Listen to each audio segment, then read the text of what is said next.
Ancient peoples could have simply numbered the planets or described them purely by their physical characteristics. The red one, the bright one, the slow one.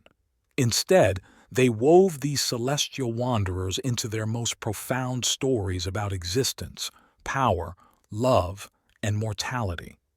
The gods were also believed to present themselves in the celestial images of the planets or stars with whom they were associated.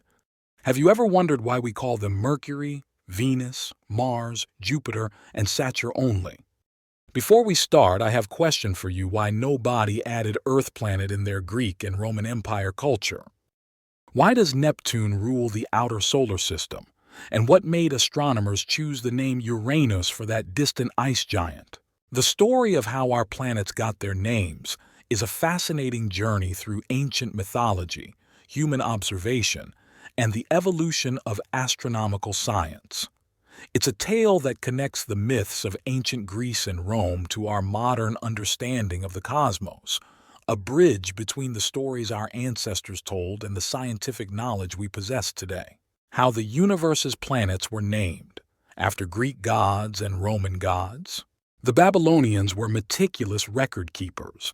Babylonian astrology was the first known organized system of astrology, arising in the second millennium. By 1600 BCE, they had identified the 5 planets visible to the naked eye: Mercury, Venus, Mars, Jupiter, and Saturn. But they didn't call them by these names. Instead, they associated each planet with their own deities based on the planet's appearance and behavior in the sky. Mercury moves faster across the sky than any other planet. The Greeks saw this speed and said, "This must be Hermes," the messenger god in Roman called as Mercury, but the Nabu is the Babylonian god of wisdom, writing, and prophecy, revered as the patron of scribes and associated with the planet Mercury.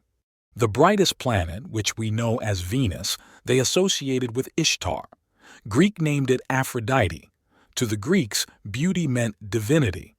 Ishtar is a complex and significant goddess in ancient Mesopotamian mythology, associated with love, war, fertility, and political power.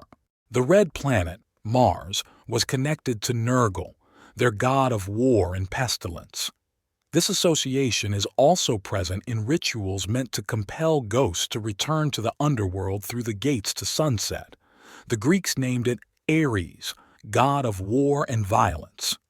The Romans renamed it Mars, a stronger, more disciplined war god.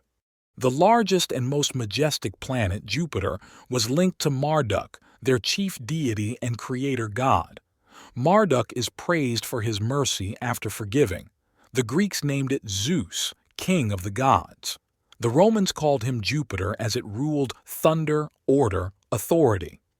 Saturn, moving slowly and deliberately across the heavens, was a god in ancient Roman religion, was associated with Ninurta, god of agriculture and war. Greeks associated it with Kronos, representing inevitable time. Romans renamed him Saturn. The cultural transmission from Babylonia to Greece happened through centuries of trade, conquest, and intellectual exchange. When Greek philosophers and astronomers encountered Babylonian astronomical knowledge, they adapted it to their own cultural framework, substituting their own gods for the Babylonian deities. But it was the Greeks and Romans who would give these planets the names we use today. Greek astronomers like Ptolemy in the 2nd century CE created sophisticated models of planetary motion. These wandering stars were special. They didn't just sit in the sky like ordinary stars. They moved with purpose, following paths across the heavens that seemed almost alive. To ancient peoples, this movement suggested divine intervention. Surely, they reasoned, these were not mere points of light but the physical manifestations of gods themselves, traveling across the celestial sphere with divine intent.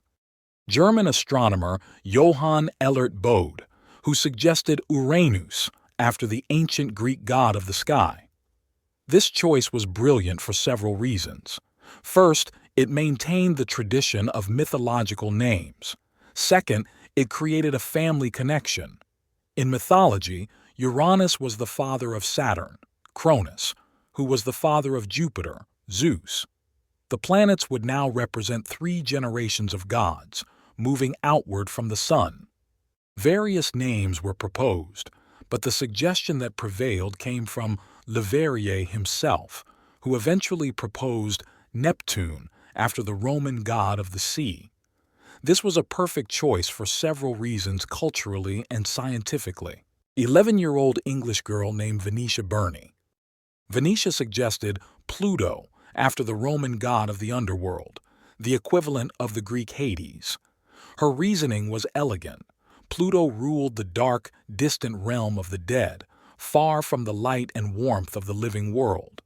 Similarly, the planet Pluto existed in darkness, billions of miles from the sun in the cold reaches of space.